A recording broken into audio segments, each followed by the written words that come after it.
கர்த்தருடைய பரிசுத்த நாமத்திற்கு மகிமை உண்டாகட்டும். இந்த அதிகாலை வேளையில் முதல் ஆராதனையில் கலந்து கொண்டிருக்கிற உங்கள் அத்தனை பேரையும், நேரலையில் இணைக்கப்பட்டிருக்கிற ஒவ்வொருவரையும், வானத்தையும் பூமியையும் படைத்த ஆண்டவராக இயேசுவின் நாமத்தில் உங்களை அன்போடு நான் வாழ்த்துகிறேன், வரவேற்கிறேன். கர்த்தர் உங்கள் வாழ்க்கையில் மகிமை அடைவாராக. வேதம் சொல்லுது, மகிமைப்படுத்தினேன், இன்னமும் நான் உங்களை மகிமைப்படுத்துவேன். அடுத்து வேதம் சொல்லுது, நீ என் தாசன், உன்னில் நான் மகிமைப்படுவேன். அதுபோல் இந்த வாரத்தில், இந்த நாட்களில் கர்த்தர் உங்கள் மூலியமாய் மகிமைப்படுவாராக. இந்த காலை செய்திக்கென்று பரிசுத்த ஆவியானவர் கொடுத்த தேவனுடைய வார்த்தை சங்கீதங்களின் புஸ்தகம் 90வது சங்கீதம் 12வது வார்த்தை, 728வது பக்கம். தேங்க்யூ, வண்டர்ஃபுல் த ஹோலி ஸ்பிரிட். நாங்கள் ஞான இருதயம் உள்ளவர்கள் ஆகும்படி எங்கள் நாட்களை எண்ணும் அறிவை எங்களுக்கு போதித்து அருளும். மீண்டும் வராட்ட பாருங்க, நாங்கள், அது பன்மையில் எழுதப்பட்டிருக்கு. நாங்கள் ஞான இருதயம் உள்ளவர்கள் ஆகும்படி, அப்படின்னா ஞானமுள்ள இருதயம் உள்ளவர்களாய் ஆகும்படி எங்கள் நாட்களை எண்ணும் அறிவை எங்களுக்கு போதித்தருளும். அப்போ இது ஒரு என்ன செய்யறது, போதனையை கேட்டு ஒரு ஜெபம். இங்கே நீ முன்னாடி பக்கத்தில் பார்த்தீங்கன்னா 90வது சங்கீதத்தில் தலைப்பு போட்டிருக்கு, தேவனுடைய மனுஷனாகிய மோசையின் ஜெபம். அப்போ இந்த சங்கீதம் ஒரு ஜெபம். என்ன மோசை ஜெபம் பண்ணுறாரு? எனக்கு நாட்களை எண்ணும் அறிவை தாரும், அடுத்து ஞான இருதயத்தை எங்களுக்கு தாரும். ரெண்டு காரியத்தை மோசை ஜெபம் பண்ணுவதை நம்ம இங்கே வேதத்தில் பார்க்குறோம். இந்த வேதத்தில் நிறைய பேருடைய ஜெபம் இருக்குது. சாமுவேலின் ஜெபம் இருக்குது, அடுத்து பார்த்தீங்கன்னா தானியலின் ஜெபம் இருக்குது, அடுத்து நீங்கள் வேதத்தில் எஸ்தரினுடைய ஜெபம் பார்க்குறோம், ஏசப்பா ஜெபத்தை நம்ம வேதத்தில் பார்க்குறோம், பவுலுடைய ஜெபத்தை நம்ம பார்க்குறோம். வேதத்தில் முழு பகுதியுமே ஜெபத்தை குறித்து தான் எழுதப்பட்டிருக்கு. ஆனால் ஒவ்வொருத்தரும் வித்தியாசமாய் ஜெபம் பண்ணினார்கள். யாபேசுடைய ஜெபம் வேதத்தில் எழுதப்பட்டிருக்கிறது, ரூத்துடைய ஜெபம் எழுதப்பட்டிருக்கிறது. இப்படி பலவிதமான ஜெபங்கள் எழுதப்பட்டிருந்தாலும் கர்த்தர் மோசே சொல்ல கேட்டாராம். மோசே சொன்னான், கர்த்தர் கேட்டார். அப்படி வேதத்தில் ஒரு இடத்துல நம்ம பார்க்கிறோம், மோசே சொல்றத கர்த்தர் கேட்பாராம். அந்த அளவுக்கு மோசே தேவனிடத்தில் நெருக்கமாய் இணைந்திருந்த ஒரு மனுஷன். வேதத்தில் யாருக்குமே கொடுக்காத ஒரு பெயரை மோசேக்கு கர்த்தர் கொடுத்தார். அவன் எங்கும் உண்மையுள்ளவன். மோசையோடு கர்த்தர் முகமுகமாய் பேசினாராம். அப்படிப்பட்ட ஒரு கிருபை பெற்றவர் தான் மோசே. அவரு ஒரு ஜெபம் பண்றாரு. அந்த ஜெபத்தில் இந்த 12வது வார்த்தையை பார்த்தோம்னா, எங்களுக்கு ஞான இருதயத்தை தாரும். எனக்கு தாரும்னு கேட்கல, எங்களுக்கு தாரும். அப்ப இங்க அவரோடு இருக்கிற அத்தனை பேருக்கும் என்ன இருதயம் வேணும்னு கேட்கிறாரு? ஞானமுள்ள ஒரு இருதயம் வேணும். அடுத்து எங்கள் நாட்களை எண்ணும் அறிவை எங்களுக்கு தாரும். ரெண்டு காரியம், ஒன்று ஞானம், ரெண்டாவது அறிவு. இது ரெண்டு வேணும்னு சொல்லி அவர் ஜெபம் பண்றார். எங்களுக்கு ஞானமுள்ள இருதயம் வேணும், நாட்களை எண்ணும் அறிவு எங்களுக்கு வேணும். அப்ப ரெண்டு விதமான ஒரு ஜெபத்தை ஒரே இடத்துல மோசே பண்ணுவதை நாம் வேதத்தில் பார்க்கிறோம். மோசே சொன்னா கர்த்தர் கேட்பார். அப்படிப்பட்ட ஒரு நெருக்கம் மோசேக்கும் தேவனிடத்துல இருந்துச்சு. அருமையானவர்களே, ஆனா அந்த மோசே தான் இந்த ஜெபத்தை பண்றாரு, எங்களுக்கு ஞான இருதயத்தை தாரும். இன்னைக்கு இதை கேட்கிற நம்முடைய வாழ்க்கையிலையும் ஞானமுள்ள ஒரு இருதயம் நமக்கு தேவை, ஞானமுள்ள ஒரு வாழ்க்கை நமக்கு தேவை, ஞானமுள்ள ஒரு உணர்வு நமக்கு தேவை. வேதத்தில் யோபு புஸ்தகம் 28:28 எழுதியிருக்கு, கர்த்தருக்கு பயப்படுதலே ஞானத்தின் ஆரம்பம். ஒரு மனுஷனுக்குள்ள ஞானம் இருக்குதுன்னா அந்த மனுஷன் யார் என்றால் கர்த்தருக்கு பயப்படுகிறவன், வசனத்துக்கு பயப்படுகிறவன், பரலோகத்தினுடைய சத்தத்திற்கு, சித்தத்திற்கு, திட்டத்திற்கு பயந்து நடுங்குகிறவனே ஞானம் உள்ளவன் என்று சொல்லி வேதம் சொல்லுகிறது. வேதத்தில் நிறைய பிள்ளைகள் அவருக்கு பயந்து நடந்தார்கள். என வேதம் சொல்லுது, கர்த்தருக்கு பயந்தவர்களையோ அவர் நோக்கி பார்க்கிறார் என்று வேதத்தில் எழுதப்பட்டிருக்கிறது. இதை கேட்கிற தம்பி தங்கச்சி, யோபு சொல்றாரு, கர்த்தருக்கு பயப்படுதல் தான் ஞானத்திற்கு ஆரம்பம். அப்ப ஆரம்பமே பயப்படுதலாம். அப்ப இன்னும் வளர வளர வளர நமக்குள்ள எவ்வளவு காரியங்கள் தேவையா இருக்கிறது என்பதை நம்ம வேத வசனத்தின்படி பார்க்கணும். தேவனுடைய பிள்ளைகளே, ஏசப்பா இந்த உலகத்துல வாழ்ந்த பொழுது அவர் எப்படிப்பட்ட ஞானம் உள்ளவராய் இருந்தாரு, அந்த ஞானத்தை அவருக்கு யார் கொடுத்தது என்று சொல்லி ஏசாயா தீர்க்கதரிசி புஸ்தகம் 11ஆம் அதிகாரம் 2வது வசனத்துல ஏசாயா தீர்க்கதரிசி மூலமாய் கர்த்தருடைய ஆவியானவர் அழகாய் எழுதி வைத்திருக்கிறதை நான் உங்களுக்கு காண்பிக்க விரும்புகிறேன். எப்ப நமக்குள்ளே ஞானம் வரும் என்று பக்தனாகிய ஏசாயா எழுதி வைத்திருக்கிறாரு, ஞானத்தையும் உணர்வையும் அருளும் ஆவியையும். ஆலோசனையும் பலனையும் அருளும் ஆவியும். கர்த்தருக்கு பயப்படுகிற பயத்தையும் அருளும் ஆவியுமாகிய கர்த்தருடைய ஆவியானவர் அவர் மேல் தங்கி இருப்பார். எப்போ ஒரு மனுஷனுக்கு ஞானம் வரும் என்றால், கர்த்தருக்கு அவன் பயப்படும் பொழுது அவன் மேல தேவனுடைய ஆவியானவர் இறங்கி வருவார். அந்த ஆவியானவர் வந்துட்டாருன்னா உனக்குள்ளே பரலோகத்தினுடைய ஞானம் வந்துடும். தேவனுடைய பிள்ளைகளே, வேதத்தினுடைய ஞானம் நமக்குள்ளே வந்துடும். தேவன் விரும்புகிற ஞானம் நமக்குள்ளே வந்துடும். அதனாலதான் 9 வரத்துல முதல் வரம் ஞானத்தை போதிக்கும் வசனம்.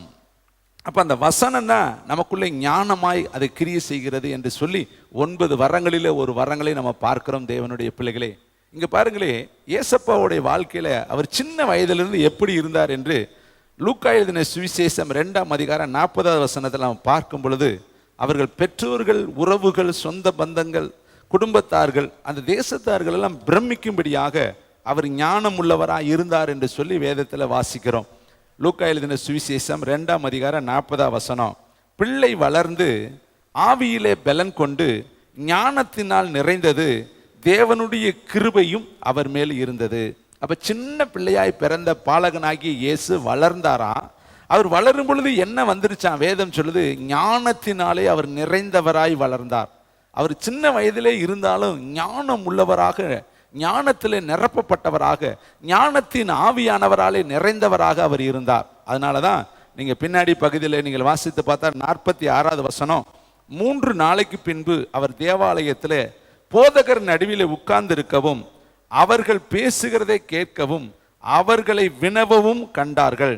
அவர் பேச கேட்ட யாவரும் அவருடைய புத்தியையும் அவர் சொன்ன மாறு உத்தாரங்களையும் குறித்து பிரமித்தார்கள். பாருங்க, அங்க இருக்கிற போதகர்கள் நடுவிலே, வேதத்தை படித்த கற்று தேர்ந்த நிபுணர்கள் நடுவிலே, வேத வியாக்கியான காரியங்களை செய்யக்கூடிய வேத ஆலோசனைக்காரர்கள் நடுவிலே ஏசப்பா பேசவும், அவர்களை கேள்விகள் கேட்கவும் வினவவும் கண்டார்கள். அதை கேட்ட யாவரும் பிரமித்தார்கள், ஆச்சரியப்பட்டார்கள். அவருக்கு சின்ன வயது தான், ஆனா அவர் ஞானம் நிறைந்தவராக, வேத ஞானம் நிறைந்தவராக, பரலோகம் ஞானம் நிறைந்தவராக, வெளிப்பாட்டு ஞானம் நிறைந்தவராக, பெரிய பெரிய போதகர்களை கூட கேள்வி கேட்கிற அளவுக்கு அவர் ஞானத்தில் தேறினவரா இருந்தார்.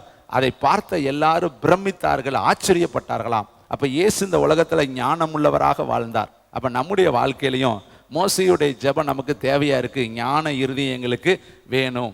பாருங்களேன், வேதத்துல சில வசனங்களை உங்களுக்கு காண்பிக்க விரும்புகிறேன். இன்னும் மார்க்கு புஸ்தகம் 6ஆம் அதிகாரம் 1வது வசனம், 2வது வசனம், 3வது வசனம். சொந்த ஊருக்கு ஏசப்பா வர்றாரு, தான் வளர்ந்த ஊருக்கு வர்றாரு. அவர் எங்க வாழ்ந்தாரோ, எங்க இருந்தாரோ, எங்க பிறந்தாரோ அதே பட்டணத்துக்கு அவர் வரும் பொழுது அந்த பட்டணத்தார்கள் சொல்லுகிற ஒரு வார்த்தையை நான் உங்களுக்கு நினைப்பூட்ட விரும்புகிறேன்.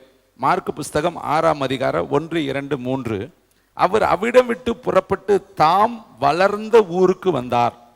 அவருடைய சீசரும் அவரோடு கூட வந்தார்கள். தாம் பிறந்து வளர்ந்த ஊருக்கு வர்றார். சீசர்களும் கூட வர்றாங்க. ஓய்வு நாளான பொழுது ஜெபாலயத்தில் உபதேசம் பண்ண தொடங்கினார். அநேகர் கேட்டு ஆச்சரியப்பட்டு, இவைகள் இவனுக்கு எங்கிருந்து வந்தது? இவன் கைகளினால் இப்படிப்பட்ட பலத்த செய்கைகள் நடக்கும்படி இவனுக்கு கொடுக்கப்பட்ட ஞானம் எப்படிப்பட்டது? இவன் தச்சன் அல்லவா? மரியாளுடைய குமாரன் அல்லவா? யாக்கோபு, யோசே, யூதா, சீமோன் என்பவர்களுக்கு சகோதரன் அல்லவா?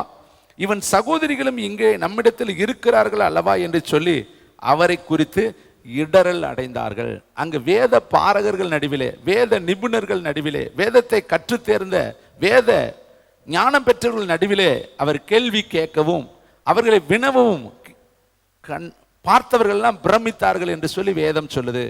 இங்கே பார்த்தீங்கன்னா சொந்த ஊர்லேயே, சொந்த ஜனங்கள் நடுவிலே அவர் ஞானத்தோடு கூட காரியத்தை செய்தார். அவங்க எல்லாம் கேட்குறாங்க, இந்த ஞானம் இவருக்கு எப்படி வந்தது? இவங்க அப்பா ஒரு தச்சன் அல்லவா? இவங்க அம்மா ஒரு மரியாள், ஒரு சாதாரணமான பெண்மணி அல்லவா?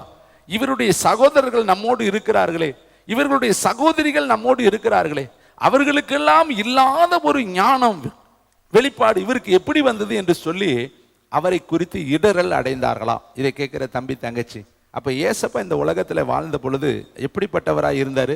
ஞானம் உள்ளவராய் இருந்தாரு, கர்த்தருக்கு பயப்படுகிறவராய் இருந்தாரு, கர்த்தருடைய சித்தத்தை செய்யக்கூடியவராய் இருந்தாரு, கர்த்தருடைய காரியத்திலே வளர்ந்து பெருகுகிறவராய் இருந்தாரு, கர்த்தருக்கு அடுத்த காரியத்தை அவர் செய்யக்கூடியவராக இருந்தார். பெற்றோர்கள் கேட்குறாங்க, விசாரத்தோடு நாங்கள் உன்னை தேடினோமே, நீ எங்கே இருந்த?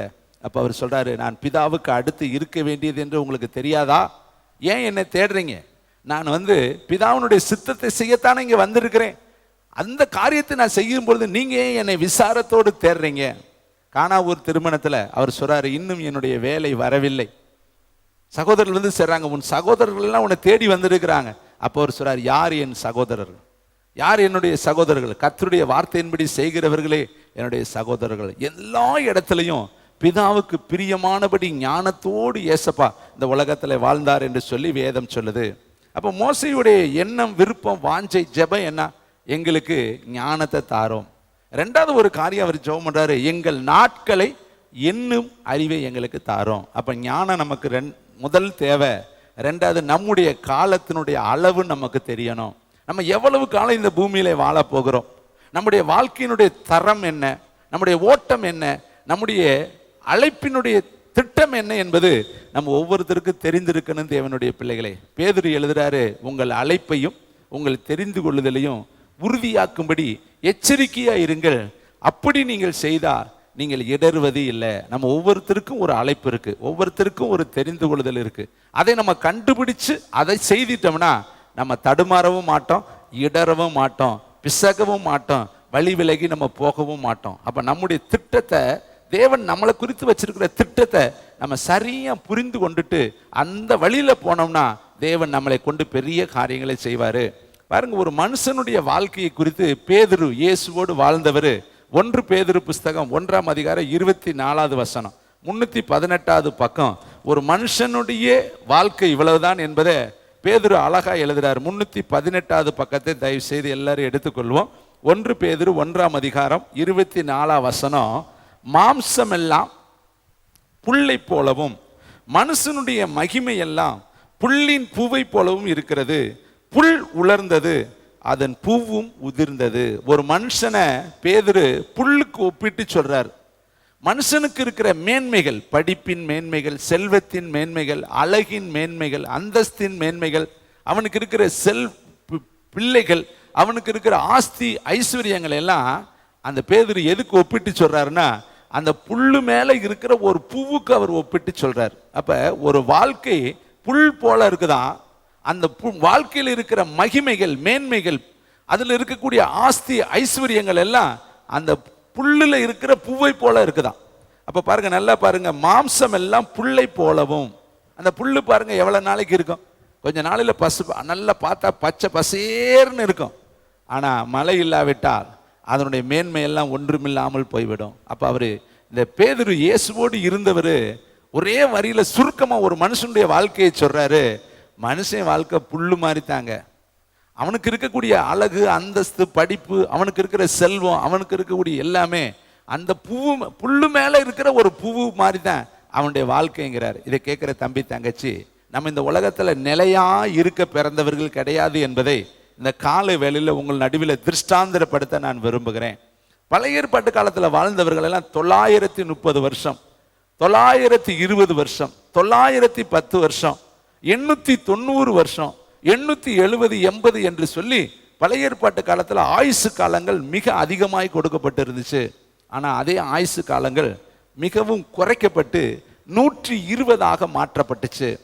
அதுவும் குறைக்கப்பட்டு மோசே சொல்றாரு 70 வருஷம், பலத்தின் மிகுதினால் 80 வருஷம். அப்ப மோசே காலத்திலேயே ஆயுசு காலங்கள் எல்லாம் குறைஞ்சு போச்சு. ஆதியாகமத்தில் இருந்தது 900, மோசே காலத்துல வரும் பொழுது 70 ஆண்டுகள், பலத்தின் மிகுதியினால் 80 ஆண்டுகள். இதுதான் ஒரு மனுஷனுக்கு இந்த பூமியில கொடுக்கப்பட்டு இருக்கிற ஆயுசு காலங்கள். மீறி போனால் 100 ஆண்டுகள். நீங்க எங்கேயாவது பார்த்தீங்கன்னா அதிசயமாய் ஒரு சிலரை பார்க்கலாம், 105 ஆண்டுகள், 110 ஆண்டுகள் இருக்கிறதாக. ஆனா அதுக்கு மேல மனிதன் இருக்கிறான் என்பதை நம்ம பார்க்க முடியாது. ஏனென்றால் இந்த உலகத்துல ஒரு முறை பிறப்பதும் பின்பு நியாய தீர்ப்பு அடைவதும், பிறக்கவும் இறக்கவும் ஒரு காலம் உண்டு. அப்ப எல்லாருடைய வாழ்க்கையிலும் பிறப்புன்னு ஒண்ணு இருந்தா இறப்புன்னு ஒண்ணு இருக்கு. அப்ப இந்த மாம்சம் ஒரு புல்லுக்கு ஒப்பானது. இதைத்தான் மோசே சொல்றாரு, எங்கள் நாட்களை என்னும் அறிவை எங்களுக்கு தாரும். அப்ப இன்றைக்கு நமக்கு நிறைய இடத்துல ஞானம் இல்லாமலும் அறிவில்லாமலும் வாழ்ந்து கொண்டு இருக்கிறோம். நம்ம என்னமோ இந்த உலகத்துல சதா காலமும் இருக்க போற மாதிரியும், இந்த உலகம் நமக்குன்னு எழுதி கொடுத்துருக்கிற மாதிரியும், இந்த உலகத்தை விட்டு நம்ம புறப்பட்டு போகாதது மாதிரியும், இந்த உலகத்தில் வாழ்கிற வாழ்க்கை தான் நமக்கு நிஜம், அடுத்து இன்னொரு வாழ்க்கை இல்லாதது போல நினச்சிக்கிட்டு நம்ம இதவே கவனம் செலுத்தி இதன் மேலேயே நோக்கம் வைத்து இதனுக்கு பின்னாடியே நம்ம ஓடிக்கொண்டு இருக்கிறதுனால தான் இந்த கால வேளையில் கர்த்தர் நமக்கு கொஞ்சம் நினைப்பூட்டுறாரு, தம்பி இது சொற்ப வாழ்க்கைப்பா,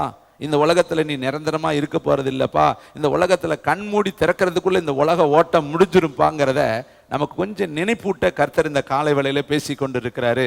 1 தீமோத்தேயு புஸ்தகம் 4ஆம் அதிகாரம் 8வது வசனத்தில் பவுலடிகள் 288வது பக்கத்தில் பவுலடிகள் தீமோத்தேயுக்கு ஒரு அழகான ஆலோசனையை அவர் சொல்லுகிறதை நான் உங்களுக்கு நினைப்பூட்ட விரும்புகிறேன்.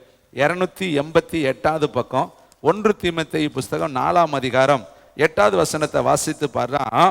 சரீர முயற்சி அற்ப பிரயோஜனம் உள்ளது, தேவ பக்தியானது இந்த ஜீவனுக்கும் இதற்கு பின்வரும் ஜீவனுக்கு வாக்கு தத்தம் உள்ளதாகையால் எல்லாவற்றிலும் பிரயோஜனம் உள்ளது. இந்த வார்த்தை உண்மையும் எல்லா அங்கீகரிப்புக்கும் பாத்திரமுமாய் இருக்கிறது. சரீர முயற்சி அற்ப பிரயோஜனம் உள்ளது. அப்ப நம்ம இன்றைக்கு மனுஷர்கள் படுற பாடுகள் எல்லாம் என்னென்னா பிரயாசப்படுறாங்க, சம்பாதிப்பதற்கு, வீடு வாங்குவதற்கு, நிலங்களை வாங்குவதற்கு, பிள்ளைகளை படிக்க வைப்பதற்கு. இதெல்லாம் ஒரே வரியில பவுல் தீமோத்தேயுக்கு சொல்றாரு, இதெல்லாம் அற்ப பிரயோஜனம் உள்ளது, இந்த காரியங்கள் ஒன்றும் நிலையானது இல்லை அப்படிங்கிறத இளம் ஊழியக்காரனாகிய தீமோத்தேயுக்கு பவுல் எழுதுறாரு. சரீர முயற்சி அற்ப பிரயோஜனம் உள்ளது, தேவ பக்தியானது, தேவன் மேல வைத்திருக்கிற நேசம், பாசம், பக்தி, அவர் மேல வைத்திருக்கிற தாகம், அவருக்காக ஓடுகிற ஓட்டமானது இந்த ஜீவனுக்கும் பின்வரும் ஜீவனுக்கும் வாக்குத்தத்தம் உள்ளதாக இருக்கிறது. அப்ப நம்ம ஓடுற ஓட்டம் எல்லாம் மார்த்தாள் மாதிரி ஓடக்கூடாது, மரியாள் மாதிரி ஓடணும். பாருங்க, மார்த்தாலும் மரியாளும் ஒரே வீட்டில் இருந்தாலும் 2 பேருடைய ஓட்டத்திலையும் நிறைய வித்தியாசம் இருந்துச்சு. மார்த்தாளை கர்த்தர் சொன்னாரு, கடிந்து கொண்டார், நீ அநேக காரியங்களை குறித்து கவலைப்பட்டு கலங்கி கொண்டு இருக்கிறாய், தேவையானது ஒன்றே ஒன்றுதான், அது மரியாள் தன்னை விட்டு எடுபடாத நல்ல பங்கை தெரிந்து கொண்டாள். இதை கேட்கிற தம்பி, தங்கச்சி, தாயே, தகப்பனே, தேவ சபையே, தேவ ஊழியர்களே, தேவனுடைய ஸ்தானாதிபதிகளே, யுத்த வீரர்களே, காரிய தரிசிகளே, கர்த்தருக்காக ஆயுதங்களை சுமந்து போகிற ஆயுததாரிகளே, நமக்கு நிலையான ஒரு வாழ்க்கை இருக்கு. அந்த வாழ்க்கைக்கு இந்த வாழ்க்கை ஆயத்தப்படுத்துகிற வாழ்க்கை என்பதை நம்ம மறந்து போய்விடக்கூடாது. பாருங்களே, சங்கீத புஸ்தகம் 49ல் சங்கீதக்காரர் அழகாய் ஒரு வார்த்தையை நினைப்பூட்டுகிறதை நான் நினைப்பூட்ட விரும்புகிறேன். அவர் நமக்கு நினைப்பூட்டி இருக்கிறாரு. இந்த காலை வேளையில என்னை கொண்டு கர்த்தருடைய ஆவியானவர் உங்களுக்கு அவர் நினைப்பூட்டுகிறார். சங்கீதம் 700வது பக்கம், கரெக்டா 700வது பக்கம், சங்கீதங்களின் புஸ்தகம் 49, எல்லாரும் இதை வாசித்து பார்க்கலாமா? 16வது வசனம். ஒருவன் 700வது பக்கம் ஈஸியா எடுத்துடலாம். சங்கீதங்களின் புஸ்தகம் 49, 16வது வசனம். ஒருவன் ஐஸ்வர்யவானாகி பணக்காரனாகி அவன் வீட்டின் மகிமை பெருகும் பொழுது நீ பயப்படாதே. இப்போ நம்ம யாரை பார்க்குறோம்? அவங்கெல்லாம் அப்படி இருக்காங்களே, அவங்க இப்படி இருக்காங்க, அவங்க பிள்ளைங்க அப்படி இருக்குது, அவங்க அவ்வளோ பெரிய வீடு வச்சுருக்காங்க, கார் வச்சுருக்குறாங்க, எஸ்டேட் வச்சுருக்குறாங்க, அவங்க பாரு சுகபோகமாக வாழ்கிறாங்க. இப்படி நம்ம மற்றவங்களை பார்க்கும் பொழுது அதுவே நமக்கு சோர்வை உண்டாக்கிடும். அவங்க பிள்ளைங்களாம் பாரு எப்படி படிக்குது, அவங்க பிள்ளைங்களாம் பாரு எப்படி அந்தஸ்தாக இருக்காங்க, அவங்க பாரு உடம்பு எப்படி இருக்குது, கண்ணு எப்படி இருக்குது, கை கால்கள் எப்படி இருக்குது, அவங்க உடம்பு எப்படி இருக்குது, அவங்க உடைகள் எப்படி இருக்குது, அவங்க போகிற போக்கு எப்படி இருக்குது. நம்ம மற்றவங்களையே பார்க்கிறோம், ஆனால் நம்ம உன்னதத்தை பார்க்க மறந்து போய் விடுகிறோம் தேவனுடைய பிள்ளைகளை. இங்கே பாருங்க, சங்கீதக்காரர் சொல்றாரு, ஒருவன் ஐஸ்வர்யவானாகி அவன் வீட்டினுடைய மகிமை பெருகும் பொழுது நீ பயப்படாதே. ஒரே வரியில சொல்லிட்டாரு, அவன் மரிக்கும் பொழுது ஒன்றும் கொண்டு போவதும் இல்லை, அவன் மகிமை அவனை பின்பற்றி செல்வதும் இல்லை. அவனுக்கு ஒரு நாளைக்கு மரணம் வரும், அது மாற்றப்படாத ஒரு உண்மை, அது சத்தியம், அது எந்த மனுஷனையும் விட்டு வைக்க போறது கிடையாது. ஆனால் அவன் மரிக்கும் பொழுது அவன் எதையுமே கொண்டு போவது கிடையாது. அவன் வீடு கூட போகுமா, அவன் கார் கூட போகுமா, அவன் சர்டிபிகேட்டு கூட போகுமா, அவன் பிள்ளைகள் தான் கூட போயிடுவாங்களா, அவனுடைய மனைவி தான் கூட போயிடுவாங்களா, அவனுக்கு உண்டான வேற வேலையாட்கள் கூட போயிடுவாங்களா, அவனுடைய எதுவுமே கூட போகாது, அவன் மட்டும்தான் தனித்து போகணும். அப்ப சங்கீதக்காரர் சொல்றாரு, ஐஸ்வர்யவனை பார்த்து நீ பயப்படாத, திகையாத, கலங்காத, அவனுக்கு எல்லாம் இருக்குது எனக்கு ஒன்றும் இல்லைன்னு நினைக்காத, அவனும் ஒன்று கொண்டு போகிறதெல்லாம் கிடையாது, சும்மா இந்த உலகத்தில் இருக்கிறதுனால அவன் அதை அனுபவிக்கிறான், ஆனால் அவனும் இந்த உலகத்திலிருந்து ஒரு குண்டூசியை கூட கொண்டுட்டு போக முடியாது. பாருங்களே 19வது வசனம், அவன் என்றென்றைக்கும் வெளிச்சத்தை காணாத தன் பிதாக்களின் சந்ததியை சேருவான். கனம் பொருந்தினவனாய் இருந்தும் அறிவில்லாத மனுஷன் அழிந்து போகும் மிருகத்திற்கு ஒப்பாயிருக்கிறான். பணத்தையும் உலகத்தையும் உலகத்தில் இருக்கிற காரியத்தையே பெருசா நினைச்சிட்டு இருக்கிறவன், அவனுக்கு ஒரே வரியில சங்கீதக்காரராகிய தாவீது எழுதுறாரு, அவன் அழிந்து போகும் மிருகத்திற்கு ஒப்பாயிருக்கிறான். ஏன்னா அவனுக்கு பரலோகத்தை பத்தியே தெரியாம அவன் மாட்டில் வாழ்ந்துட்டு கடைசியில பாதாளத்துக்குள்ள போறவனா இருக்கிறான். இதை கேட்கிற தம்பி தங்கச்சி இன்னும் பாருங்களே, அழகாய் 1 தீமோத்தேயு 6:7, 8 வசனம், 290வது பக்கத்துல பவுல் தீமோத்தேயுக்கு எழுதும் பொழுது இன்னும் சில வசனங்களை ஆழமாய் அவர் தன்னுடைய இளம் குமாரனாகிய தீமோத்தேயுக்கு எழுதுறாரு. 290வது பக்கம், புதிய ஏற்பாடு 1 தீமோத்தேயு 6ஆம் அதிகாரம் 7வது வசனத்தை வாசிக்கலாமா? எல்லாரும் சேர்ந்து வாசிங்க. உலகத்திலே சேர்ந்து சொல்லுங்க, நம்ம என்ன கொண்டுட்டு வந்தோம்? நம்ம என்ன கொண்டுட்டு வந்தோம்? கொஞ்சம் யோசித்து பாருங்க. நீங்க என்ன கொண்டுட்டு வந்தீங்க? எவ்வளவு அழகா இளைய வாலிபனுக்கு எழுதுறாரு. நம்ம ஒன்று கொண்டு வந்ததில்லை, இந்த உலகத்தில் இருந்து இதிலிருந்து நாம் ஒன்றும் கொண்டு போவதில்லை என்பது நிச்சயம். எவ்வளவு அழகான வார்த்தை பாருங்க. என்ன கொண்டு போக போறீங்க? சம்பாதித்து சம்பாதித்து தேன் மாதிரி சேர்த்து வச்சிருக்கிறோமே, அது எல்லாம் நம்மளோடு வராது. நீங்க பட்ட எந்த பிரயாசமும் கூட வராது. கர்த்தருக்காக நீங்க எடுக்கிற என்னென்ன பிரயாசம் எடுக்கிறீங்களோ அதுதான் பரலோகத்தில் வரும். அதனாலதான் வேதம் சொல்லுது, எதை விதைத்தானோ அதைத்தான் அவன் அறுப்பான். அள்ளித்துவும் விதையை சுமந்து கொண்டு போகிறவன் அழுது கொண்டு போகிறான், ஆனால் தான் அறுத்த அரிகளை சுமந்து கொண்டு கம்பீரத்தோடு வருவான். அப்ப இந்த உலகத்துல எது அறிவு தெரியுமா? எது ஞானம் தெரியுமா? கர்த்தருக்காக வாழ்வது, கர்த்தருக்காக உழைப்பது, கர்த்தருக்காக ஓடுவது, கர்த்தருக்காக தியாகத்தோடு எதையாவது செய்வது தான் பரலோகத்தில் நமக்கு பலனை தரும். ஆனால் இந்த உலகத்துக்காக நம்ம ஓடுகிற ஓட்டம் நமக்கு உணவை தரும், உடையை தரும், ஆனால் பரலோகத்தை அது தராத தம்பி தங்கச்சி. கர்த்தர் சொல்லிட்டார், நாளைக்காய் கவலைப்படாதிருங்க, நாளைய தினம் உங்களுக்காய் கவலைப்படும், நாளைய தினம் உன்னுடைய தேவைக்காக கவலைப்படும். அந்தந்த நாளுகளுக்கு அதனுடைய பாடுகள் போதும். ஆகாயத்து பறவைகளை கவனித்து பாருங்கள், அவைகள் விதைக்கிறதும் இல்லை, அறுக்கிறதும் இல்லை, நூற்கிறதும் இல்லை, பண்டக சாலைகள் சேர்த்து வைக்கிறதும் இல்லை, அவைகளையும் உங்கள் பரமபிதா பிழைப்பூட்டுகிறாரே, அவைகளை பார்க்கிலும் நீங்கள் விசேஷித்தவர்களாக இருக்கிறீர்களா? உன் கர்த்தர் நம்மளை விசேஷமா படைச்சிருக்கிறார். நம்ம அதனுடைய மகிமை தெரியாம தாங்க நம்ம மற்றவர்களை போல வாழ்ந்து கொண்டு இருக்கிறோம். அதுல எழுதுறாரு பாருங்களேன், உண்ணவும் உடுக்கவும் நமக்கு உண்டாயிருந்தா அது போதும் என்று இருக்க கடவும். இதுக்கு மேல என்ன ப்ராப்பர்ட்டிக்கான வேடு வேன்? உன்னை காலையில போஷிக்கிறார், ஆகாயத்து பட்சிகளை அவர் போஷிக்கிறார், கூப்பிடுகிற காக்கை குஞ்சுக்கும் அவர் உணவளிக்கிறாராம். எல்லா மிருகங்களுக்கும் கர்த்தர் உணவு கொடுக்கிறார்.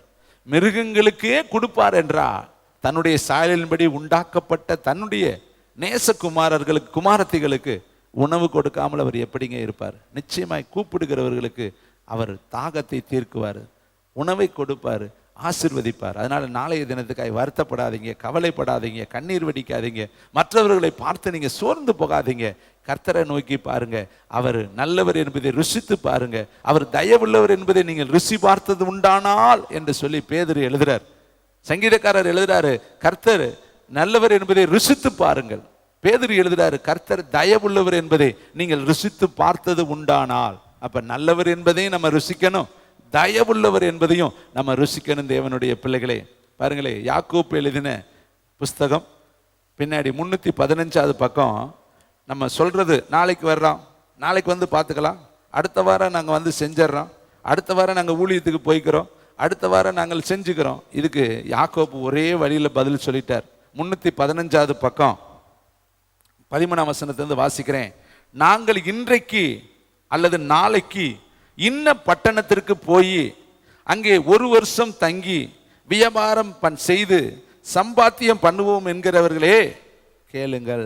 நம்மளும் அப்படித்தான் சொல்றது, அடுத்த மாதம் அதை செஞ்சிடறோம், அதுக்கு அடுத்த மாதம் இதை செஞ்சிருவோம், அடுத்த வருஷம் நாங்கள் இதை செஞ்சு முடிச்சிருவோம். இப்படிலாம் நம்ம வாயால் பேசுகிறோம், மனசால நினைக்கிறோம், அதை மற்றவர்களிடத்தில் என்ன செய்கிறோம், சொல்கிறோம், அதை மற்றவங்களுக்கு தெரியப்படுத்துகிறோம். ஆனால் யாக்கோப்பு சொல்றாரு, நாளைக்கு 14ஆம் வசனம், நாளைக்கு நடப்பது உங்களுக்கு தெரியாதே, உங்கள் ஜீவன் எப்படிப்பட்டது, கொஞ்ச காலம் தோன்றி பின்பு தோன்றாமல் போகிற புகையை போல் இருக்கிறதே. ஆதலால் ஆண்டவருக்கு சித்தமானால் நாங்களும் உயிரோடு இருந்தால் இன்னதை செய்வோம் என்று சொல்ல வேண்டும். அப்ப எதையுமே நாளைக்கு செஞ்சிடறோம், நாளைக்கு செஞ்சிருவோம், நாளைக்கு தந்துடுவோம். இந்த மாதிரி சொல்லக்கூடாது. ஏன்னா நாளைக்குள்ளே என்ன வேணாலும் நடக்கலாம். நாளை தினம் நமக்கு சொந்தமே இல்லாமல் போயிடலாம். அதுக்கும் ஏசப்பா ஒரு அழகான வார்த்தையை சொல்லியிருக்கிறாரு. லூக்கா புஸ்தகம் 12ஆம் அதிகாரம் 16 வசனத்திலிருந்து ஒரு பெரிய மனுஷன் ஐஸ்வர்யவான் இருக்கிறான். அவனை குறித்து கர்த்தராகிய தேவன் சொல்லியிருக்கிற வார்த்தை லூக்கா புஸ்தகம் 12ஆம் அதிகாரம் 16ஆம் வசனத்திலிருந்து வாசித்து பார்க்கலாம். தன் களஞ்சியத்தை அவர் இடிக்கிறாராம், பெருசா கட்டுறாராம். ஏன்னா நிறைய அவருக்கு விளைஞ்சிருச்சான். விளைஞ்சதுனால அவருக்கு வைக்கிறதுக்கு இடம் இல்லையாம். இடம் இல்லாததுனால அவர் சொல்ற தன் ஆத்மாவை பார்த்து தானே அவர் பேசிக்கிற வார்த்தை லூக்கா 12:16 அவர் சொல்ற வார்த்தையை பாருங்களே. அல்லாமலும் ஒரு ஊமையை அவர்களுக்கு சொன்னார். ஐஸ்வர்யம் உள்ள ஒருவனுடைய நிலம் நன்றாய் விளைந்தது. நிலம் விளையுதா, அது கிருபை. சம்பாதிக்கிறோமா, அது பெரிய கிருபை. கர்த்தர் சொல்றார் உபாகத்துல, சம்பாதிக்கத்தக்க பலனை நான் உனக்கு கொடுத்திருக்கிறேன். அப்ப சம்பாதிக்கிற, நான் சம்பாதிச்சது, நான் கட்டினது, நான் அப்படி சொல்லவே கூடாது. அந்த வார்த்தையே முதலாவது தவறு. தேவனுடைய பிள்ளைகளை, தேவன் எனக்கு சம்பாதிக்க பலன் கொடுத்திருக்கிறார். என்னை குடும்பத்தை கர்த்தர் நடத்துகிறார், கர்த்தர் போஷிக்கிறார், கர்த்தருடைய தயவுனால நான் வாழ்கிறேன். இப்படிதான் நம்ம பேசி பழகணுமே ஒழிய நம்ம வார்த்தைகளில் ரொம்ப ஞானமா பதில் சொல்லணும். இங்க பாருங்களேன், இந்த மனுஷன் என்ன சொல்றான்? ஐஸ்வர்யத்தில் ஒருவனுடைய நிலம் நன்றாய் விளைந்தது. அப்பொழுது அவன், நான் என்ன செய்வேன்? என் தானியங்களை சேர்த்து வைக்கிறதுக்கு இடம் இல்லையே.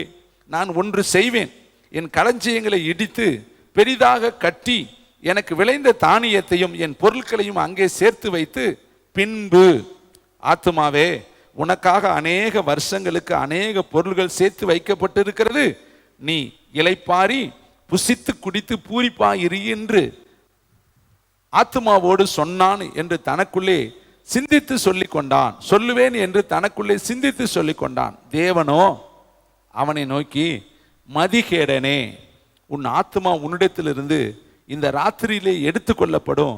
அப்பொழுது நீ சேகரித்தவைகள் யாருடையது ஆகும் என்றார். இவன் சொல்றான், நான் நல்லா புசித்து குடித்து பூரிப்பாகி நிறைய சேர்த்து வச்சிருக்கிறேன், இன்னும் பல வருஷத்துக்கு இது போதும்னு சொல்லி அவன் சொல்லும் பொழுது கர்த்தர் அவன்கிட்ட பேசுற வார்த்தையா இது எழுதப்பட்டிருக்கு. மதிகேடனே, இன்னைக்கு ராத்திரி உன் உயிர் உன்னை விட்டு வெளியே வரப்போதே. நீ சேர்த்து வச்சது, இடிச்சு வச்சு கட்டி வச்சதெல்லாம் யாருக்கு சொந்தமாகும்? இதை கேட்குற தம்பி தங்கச்சி, இதெல்லாம் எதற்கு வேதத்தில் எழுதப்பட்டிருக்கு? கற்பனையாக எழுதப்பட்டிருக்கா? இல்லைங்க, வாழ்க்கையில் நடந்த உண்மை சம்பவத்தை தான் கர்த்தர் எழுதி நமக்கு மாதிரியை காண்பிக்கிறார். இதை பாரு, ஆகாயத்து பட்சிகளை கவனித்து பாருன்னு சொன்னார் இல்லையா? அதுபோல இதெல்லாம் பாரு. அவன் இடிச்சு சேர்த்து வச்சது யாருக்கு சொந்தமாச்சு? அவனுக்கு சொந்தம் இல்லையே. அவன் அவ்வளவு பிரயாசப்பட்டது அவனுக்கு அவன் அனுபவிக்க முடியலையே. அன்னைக்கு ராத்திரி அவனுடைய ஓட்டம் முடிஞ்சு போச்சே.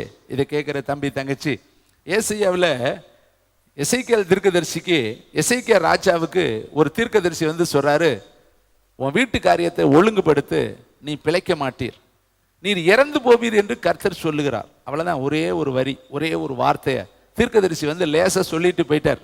ஆனா அந்த மனுஷன் அந்த வார்த்தையை கேட்டு அவர் என்னெல்லாம் நடந்துச்சுன்னு சொல்லி அவர் பின்னாட்கள் அதை எழுதுகிறதை நான் உங்களுக்கு நினைவுபடுத்த விரும்புகிறேன்.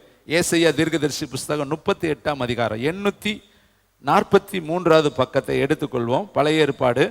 அங்க அந்த எசேக்கியா ராஜா அந்த செய்தி வந்த பின்பு அவருடைய மன ஓட்டம், அவருடைய உணர்வுகள், அவருடைய உதடுகள், அவருடைய உள்ளம், அவருடைய வாழ்க்கையில வந்த அந்த கேடை அவர் எழுதுகிறதை நம்ம இந்த இடத்துல பார்க்கிறோம். அது நம்ம அநேகர் கவனிக்காமலே ஓடிக்கிட்டே இருக்கிறோம். நம்முடைய வாழ்க்கையிலையும் இது நமக்கு ரொம்ப முக்கியமான ஒரு பகுதி. ஏசையா 38ஆம் அதிகாரத்துல 12வது வசனத்தை நான் வாசிக்கிறேன் பாருங்க.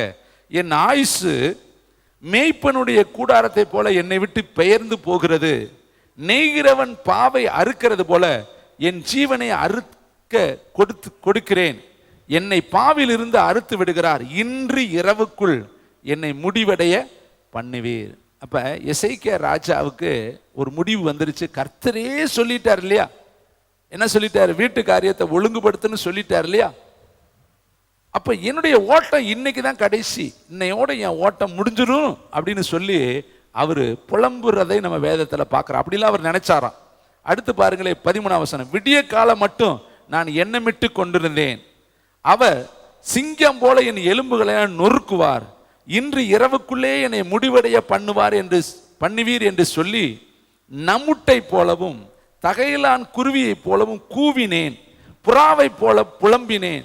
என் கண்கள் உயரே பார்க்கிறதுனால் பூத்து போயின, கர்த்தாவே ஒடுங்கி போகிறேன், என் காரியத்தை மேற்போட்டு கொள்ளும் என்றேன். இது ஒரு ராஜாவுடைய அவல நிலை, ஒரு ராஜாவுடைய இருதயம், ஒரு ராஜாவுடைய சூழ்நிலை. அவர் என்ன சொல்றாரு? நம்முட்டான் போலவும், நம்முட்டை போலவும், தகையலான் குருவியை போலவும் கூவினேன் அப்படின்னா பாத்துங்க. அப்படி கத்துறாராம். ஆண்டவரே, நான் எவ்வளவு உண்மையா இருந்தேன், எவ்வளவு உத்தமமா இருந்தேன், திடீர் என் வாழ்க்கை முடிய போகுதுன்னு சொல்றீங்களே, இன்னும் நான் செய்ய வேண்டிய பணிகள் எவ்வளவோ இருக்குதே, என் பிள்ளைகளுக்கு நான் செய்ய வேண்டிய காரியங்கள்லாம் இருக்குதே, இதெல்லாம் நம்ம கவனிக்காமல் இருக்கிறோம். அந்த ஒரு ராஜா, அவன் தன்னுடைய அதிகாரத்தினால தன்னை காப்பாற்ற முடியாது, தன்னுடைய படையினால தன்னை காப்பாற்ற முடியாது, தன்னுடைய மனைவிகளால தன்னை காப்பாற்ற முடியாது, தன்னுடைய பிள்ளைகளால தன்னை காப்பாற்றி கொள்ள முடியாது. அப்ப அவன் பரலோகத்தை பார்த்து புறாவை போல கூவினானா, தகையிலான் குருவிகளை போல, நமுட்டை போல அவன் கூவினானா, கூவி கத்துறான், ஆண்டவரே என் மேல இரக்கம் பாராட்டு, இரக்கம் பாராட்டு, இரக்கம் பாராட்டு, இரக்கம் பாராட்டு. ஒரு ராஜாவுடைய நிலை. ஏன்னா அவனுக்கு செய்தி வந்துருச்சு, வீட்டு காரியத்தை ஒழுங்குபடுத்து. அப்ப ராஜாவானாலும் தேவனுடைய கையில தப்பிக்க முடியாது, ஜீவனை பாதுகாத்து கொள்ள முடியாது. ஏன்னா ஆவி தன்னை தந்த தேவனிடத்திற்கு போயிரும். இந்த அறிவு நமக்குள்ள இருக்கணும் தம்பி. இந்த அறிவு தான் கர்த்தருடைய ஆவியானவர் விரும்புகிறாரு. இதைத்தான் மோசே ஜெபம் பண்ணாரு, நாட்களை என்னும் அறிவை தாரும். எனக்கு தாரும் இல்லை, எங்களுக்கு தாரும், எல்லாத்துக்கும் இது தரணும். நம்ம இன்னைக்கு பார்க்குறோம், அடுத்த வாரம் பார்ப்போங்கிறதுக்கு எந்த சூரிட்டி இருக்கு, எந்த கேரண்டி இருக்கு? இன்னைக்கு ஒரு பொருளுக்கு கூட கேரண்டி கொடுக்குறான். ஒரு வாட்சுக்கு 1.5 வருஷம் 2 வருஷம் கேரண்டி, ஒரு மிக்சிக்கு கேரண்டி இருக்கு, ஒரு பேனா செல்லுக்கு கேரண்டி இருக்கு. ஆனா உங்களுக்கும் எனக்கும் நமக்கும் இதை பார்க்குற யாருக்குமே கேரண்டி கிடையாது. நாளை நாளில் நாங்கள் இருப்போம் பிரதர், யாரும் அறுதியிட்டு சொல்ல முடியாது. தேவ கிருபை இருந்தால், தேவ இரக்கம் இருந்தால், தேவ தயவு இருந்தால், தேவ காருண்யம் இருந்தால் நம்ம இருப்போம். இல்லாவிட்டால் யாருக்கும் அந்த அத்தாரிட்டி கிடையாது. தம்பி தங்கச்சி பாருங்க, தானியேல் தீர்க்கதரிசி எடுக்க வேண்டாம், நேரம் ஆயிடுச்சு.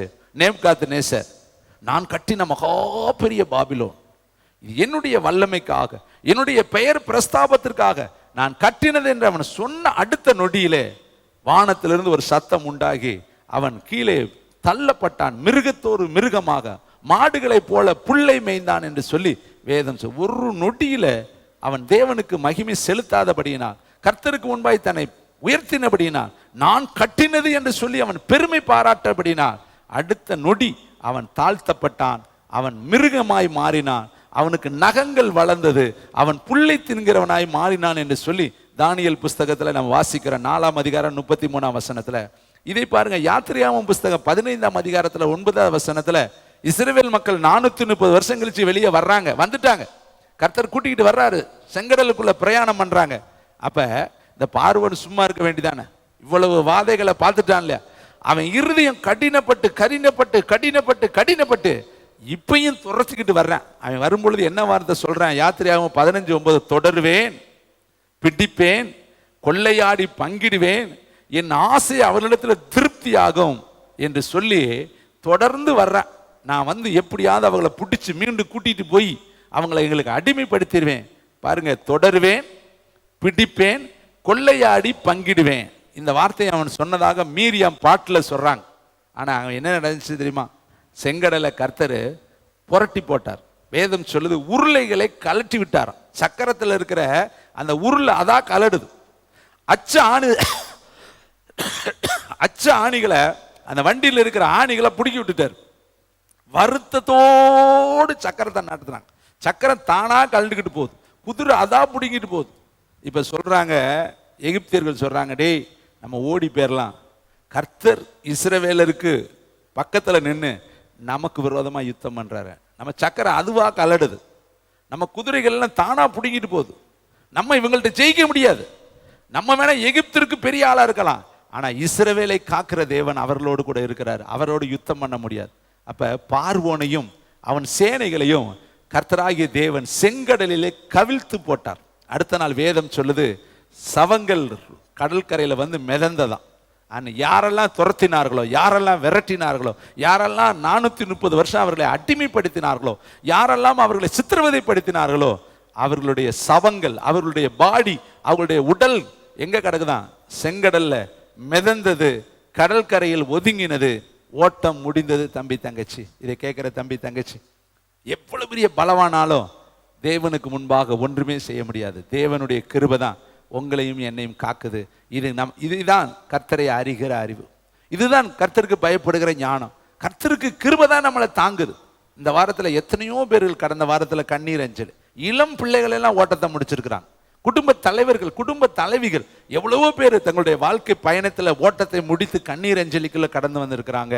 இதை ஒவ்வொரு நாளும் நம்ம நினைக்கணும். படுத்து எந்திரிச்சிருக்கிறோமா, கிருபை கிருபை கிருபை. படுக்க போறோமா, தயவு தயவு தயவு. எந்திரிச்ச உடனே கிருபை கிருபை கிருபை. படுக்கிறப்ப தயவு ஈவு, இன்னும் ஒரு நாளை எனக்கு கூட்டி கொடுக்குறீங்க. இது ஒவ்வொரு நாளும் கர்த்தருக்கு பயந்து பயந்து பயந்து வாழும் பொழுது இதைத்தான் வேதம் சொல்லுது, அவருக்கு பயப்படுகிற பயம். இதைத்தான் மோசே விரும்பினார். அவர் எவ்வளவு ஜெபம் பண்ணி இருக்கிறார். அவர் சொல்றாரு, ஞான இருதயம் உள்ளவர்களாகும்படி எங்கள் நாட்களை எண்ணும் அறிவை எங்களுக்கு தாரோம். இப்போ 70 வயது அது வந்துட்டாலே பார்டரில் போயிட்டோம்னா அர்த்தங்க. ஒருவேளை 40னா இன்னும் 30 வருஷம் இருக்கு, ஒருவேளை 50 இன்னும் 20 வருஷம் இருக்கு, ஒருவேளை 58 இன்னும் 12 வருஷம் இருக்கு. யோசித்து பாருங்க, நெருங்கிட்டோம், பார்டரை போறோம். அதுக்கு மேல சஞ்சலமும் தவிப்பும் வேதனையும் துக்கமும் தான் இருக்கும். அப்ப இந்த உலகத்தை விட்டு நம்ம கிராஸ் பண்ணி பரலோகத்துக்குள்ள போவதற்கு நாட்கள் நெருங்கிருச்சு. அப்ப நெருங்க நெருங்க நெருங்க அந்த உலகத்திற்கு நம்ம ஒவ்வொரு நாளும் தகுதி உடையவர்களாய் மாற வேண்டாமா? பாருங்களேன், வேதத்தில் பார்த்தீங்கன்னா அப்போஸ்தலர் புஸ்தகம் 12:23 எடுக்க வேண்டாம். ஏரோது பெருமையோடு ராஜ வஸ்திரம் தரித்து சிங்காசனத்தில் அமர்ந்து தேவனுக்கு மகிமை செலுத்தாமல் அவன் பிரசங்கம் பண்ணினானா. மக்கள் எல்லாரும் சொன்னாங்களா, தேவ சத்தம் தேவ சத்தம் தேவ சத்தம்னு சொல்லாம அவனை பார்த்து அவன் பிரசங்கம் பண்ணும்பொழுது அப்படி சொல்றாங்க, இது தேவ சத்தம் தேவ சத்தம்னு. ஆனா வேதம் சொல்லுது, அவன் தேவனுக்கு மகிமை செலுத்தாதபடியினால் கர்த்தருடைய தூதன் அவனை அடித்தான், அவன் புழு புழுத்து அப்படியே செத்தான். அங்கேயே ஸ்பாட் அவுட். ஏன்னா மகிமை செலுத்தல. போட்டிருக்கிறது ராஜ வஸ்திரம், பேசுறது கர்த்தர் மாதிரி பேசினான. மக்கள் எல்லாம் சொல்றாங்க இது தேவ சத்தம்னு சொல்றாங்க. ஆனா அவனும் தேவனுக்கு மகிமை செலுத்தல. இதை கேட்கிற தம்பி தங்கச்சி, நமக்கு ஒவ்வொரு நாளும் மகிமையை கர்த்தருக்கு செலுத்தல். பிள்ளைங்க நல்லா படிக்குதா, கிருபங்க, கர்த்தருடைய கிருபை. நல்லா சுகமா இருக்கிறீங்களா, யாராவது கேட்டா எப்படி பிரதர் இருக்கிறீங்க, கர்த்தருடைய கிருபங்க. எப்படிங்க வீட்டில் எல்லா தேவை சந்திக்கப்படுதா, கர்த்தருடைய கிருபங்க. அவரை மகிமைப்படுத்துங்க, அவருக்கு கனம் செலுத்துங்க. ஒவ்வொரு காரியத்திலும் நீங்க கனம் செலுத்த வேண்டிய ஒன்றே ஒன்று, கர்த்தருக்கு தான் கனமே ஒழிய மனுஷனுக்கு அல்ல. ஒரு நாள் நீங்க மனுஷனை மேன்மைப்படுத்தாதீங்க. மனுஷனுக்கு பயப்படுதல் கண்ணியை வருவிக்கும், கர்த்தருக்கு பயப்படுதலோ ஆயுசு நாட்களை பூரணப்படுத்தும் என்று சொல்லி வேதத்தில் எழுதப்பட்டிருக்கிறது. கடைசியா ஒரு வசனத்தை சொல்லி முடிக்க விரும்புகிறேன். ஏசபேல் 2 ராஜாக்கள் 9:30-35 எடுக்க வேண்டாம், நேரம் இல்லை. என்ன பேர், ஏசபேல்னு ஒருத்தி இருந்தா, ஆகாப்புடைய மனைவி. அவள் பயங்கரமான கிரிமினல் உள்ள தந்திரம் உள்ளவள். அவனை பார்த்தீங்கன்னா நாபோத் என்கிறவனுடைய நிலத்தை இலகுவாய் அபகரிச்சிடுவான். ஆகாப்பு கேட்பேன், உன் நிலத்தை எனக்கு கொடு, அதை நான் கீரை தோட்டையாய் மாற்றணும், அதை கீரை கொள்ளையாய் மாற்றணும், எனக்கு உன் தோட்டத்தேன்னு. ஆனால் ராஜா கேட்டதுக்கு அந்த நாபோத்து சொல்றேன், அது என் சுதந்திரம், என் முன்னோர்களை எனக்கு கொடுத்தது, அதை நான் என்னை கேட்காதேன்னு. இந்த நியாயமான பதிலுக்கு அவன் போய் சலிப்போடு வீட்டில் உட்காந்துருக்கிறேன். மனைவி கேட்குறா, ஏன் இப்படி முகத்தை துக்கமாக வச்சிருக்கிற? நான் போய் நாபோத்துக்கிட்ட அந்த நிலத்தை கேட்டேன், கொடுக்க மாட்டேங்கிறேன். அப்படியா, நாளைக்கு நான் வாங்கி தந்துடுறேன், நான் தான் ராணியாச்சே, நீ தான் ராஜாவாச்சே, நம்மகிட்ட சீல் இருக்குல்ல, முத்திரை மோதிரம் இருக்குல்ல, அதிகாரம் இருக்குல்ல, நமக்கு கீழே எத்தனை வேலையாட்கள் இருக்காங்க. நாளைக்கு அவனை மந்தையில நிறுத்தி, சபையில நிறுத்தி, பொதுமக்கள் மத்தியில் நிறுத்தி, அவனை கூப்பிட்டு அதிகாரத்தை பயன்படுத்தி அவனுக்கு விரோதமாய் 2 பேலியாளின் மக்களை எழுப்பி அவன் மேல 2 பொய்யை சொல்ல வச்சு அவனை கொன்றுட்டு நான் உனக்கு நிலத்தை தர்றேன்னு அதே மாதிரி அடுத்த நாள் 2 பேர்த்தை எழுப்பி விட்டு இவன் ராஜாவுக்கும் ஆலயத்துக்கு விரோதமாய் பேசினான் என்று பொய்யான நபர்களை எழுப்பி அவன் தோட்டத்தை அபகரிச்சிடுவான். அவன் கடைசியில் அவனை கொன்னு போட்டுருவாங்க. இதை குறித்து எழுதுறாரு கர்த்தர், ஏசபேல் பண்ணின அக்கிரமத்திற்கு அளவே கிடையாது. ஆகாப்புக்கு விரோதமாய் இது எலியாவுக்கு விரோதமாய் அவ எழும்புனா, எலியாவை நாளைக்கு நேரம் அவன் தலை துண்டிக்கப்படும்னா, இப்படியெல்லாம் இவள் அக்கிரமக்காரியாய் வாழ்ந்தாள். கடைசியில் அவளுடைய நிலையை குறித்து வேதம் சொல்லுது, மேல இருந்து அவ தள்ளப்பட்டாள். அவ கண்ணுக்கு மையெல்லாம் இட்டுக்கிட்டு அவ செஞ்ச அந்த காரியத்தை குறித்து படிக்க எனக்கு நேரம் இல்லை. தன்னை ஒரு பெரிய சிங்கார காரி மாதிரி அவ காட்டிக்கிட்டு வந்து நிற்கிறா. அங்கிருந்து ஒரு தேவ ஊழியக்காரை வந்து சொல்ற, அவளை தள்ளி விடுக்கலேன்னு. கடைசியில் பார்த்தா அவளுடைய உடம்புல தலை ஒன்று தான் இருந்துச்சான், ஒன்று கூட கிடையாது, எல்லா பார்ட்ஸும் ஒன்றும் இல்லாமல் நொறுங்கி போச்சு. பாருங்க, அவ்வளோ பெரிய ஆணவக்காரி கடைசியில் அட்ரஸ் இல்லாமல் போனான். இதை கேட்குற தம்பி தங்கச்சி, இந்த உலகத்தில் நம்ம எதையுமே கொண்டுட்டு வரல, நம்ம எதையுமே கொண்டுட்டு போகிறது கிடையாது.